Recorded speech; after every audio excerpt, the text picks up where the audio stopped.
Opa, só continuando o vídeo aqui, né? Falando sobre a polarização. Por exemplo, se eu fosse de esquerda e tivesse uma pessoa de direita propondo algo que é verdadeiro, que é correto. Tô dando um exemplo, tá? Lembrando do que eu já falei anteriormente no outro vídeo. Se eu for de esquerda, tem uma pessoa de direita propondo algo que é correto, que é justo, que é fiel, verdadeiro, eu não posso negar isso de bom que a pessoa faz simplesmente por ela ter uma ideologia essencial diferente da minha. Ou porque eu favorecer algo que é bom da outra pessoa vai me gerar críticas do meu lado. E aí tem o problema da polarização, inclusive entre denominações. Eu, aquela denominação está fazendo uma obra de caridade maravilhosa, uma obra de evangelismo maravilhosa. Mas se eu elogiar essa denominação, vou ser muito criticado aqui pelos meus pares da minha igreja. E aí acaba sendo injusto.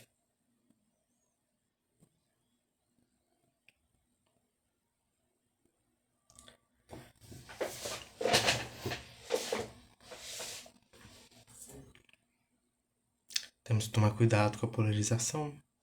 Esse aqui foi um exemplo. Mas devemos ser justos, devemos filtrar conforme a Bíblia nos ensina, devemos filtrar aquilo que recebemos. Inclusive aquilo que eu falo, que você que está assistindo, que vocês que estão assistindo possam filtrar o que eu falo. Vocês têm a Bíblia para isso, vocês têm a Deus para isso. Porque eu erro, eu admito isso.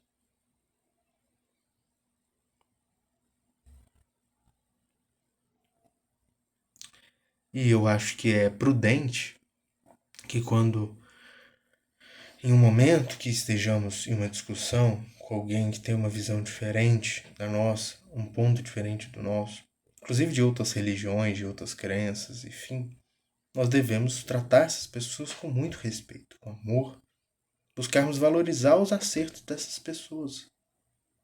Quando eu vejo Paulo, Paulo não era fingido, e não devemos ser. Mas Paulo sabia as situações que ele estava se colocando, os locais que ele estava adentrando, com quem ele estava falando. Ele buscava falar da forma mais adequada com cada um, para que sempre o evangelho seja bem visto. Porque se nós somos representantes na terra do evangelho, aqueles que devem, aqueles que cumprem o evangelho, se nós dissermos cumprir o evangelho, mas não cumprirmos de fato, vamos ser hipócritas.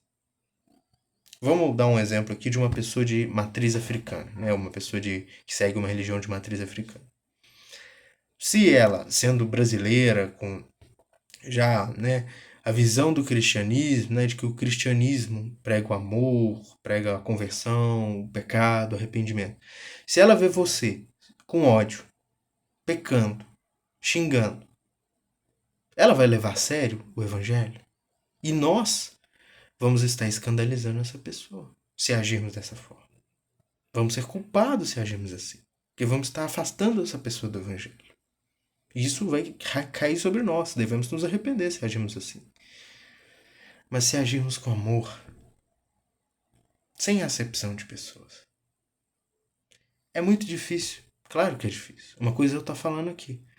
Outra coisa é você lidar com com essa pessoa de matriz africana quando ela começa a zombar de você. Ou quando você fala com um assassino, com um traficante, com um criminoso, alguém que às vezes sufocou alguém da sua família, algum político corrupto, alguém que luta contra a verdade.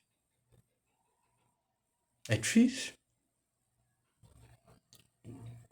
Mas devemos praticar o bem para com essa pessoa.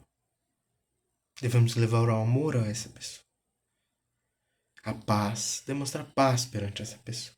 Tranquilidade. Devemos buscar entendê-la. Devemos tratá-la assim como nós gostaríamos de ser tratados. E assim vamos estar cumprindo nossa missão diante do Evangelho. Temos que buscar nos apresentar irrepreensíveis em tudo. Temos de ser puros, santos, sem mancha ou defeito. E certamente eu já pequei muito, e vocês também já pecaram. Mas em Cristo e somente por Cristo somos justificados e devemos nos apresentar santos em gratidão a Ele, fazendo tudo o que o agrada, fugindo do pecado, propagando a verdade, não se envergonhando dela, com coragem. Devemos ser destemidos, lutando por aquilo que é certo. Devemos cuidar dos oprimidos, dos necessitados, dos famintos, com grande amor por essas pessoas. Também devemos tratar com todo carinho e cuidado as pessoas que ainda não são convertidas, as pessoas que ainda não conhecem a verdade, tomando muito cuidado para que com as nossas ações e nossas palavras não causemos o efeito oposto a delas se voltarem ao Evangelho, ou seja, elas se distanciarem. E creio que se agirmos assim, com neutralidade, não digo frieza, mornidão, devemos defender a fé, guardar a fé, viver a fé, mas se tratarmos com neutralidade, no sentido de podermos buscar entender a pessoa, ainda que saibamos plenamente que ela está enganada ou que ela está errada, para que ela possa se sentir entendida e que para nisso possamos mostrar a verdade a ela, muitas vezes aos poucos, muitas vezes com ações, não somente palavras, e que para nisso ela possa ser convencida de seu erro, que sejamos instrumentos de Deus, para que possamos levar a palavra de reconciliação às pessoas, para que isso de fato possa ocorrer e que as pessoas possam ter a mesma esperança que nós temos como cristãos. E quão maravilhoso será se isso ocorrer. E isso ocorre. Não temos nem como contabilizar os novos convertidos a cada dia, a cada semana, a cada mês. Mas o mesmo Deus que converte, que converteu Paulo, converte hoje, converteu há 500, há 1000 anos e converterá. E o nosso papel é levar a palavra, levar o amor, o cuidado e as virtudes de Deus. E é isso, pessoal. Deus abençoe vocês. Um grande abraço.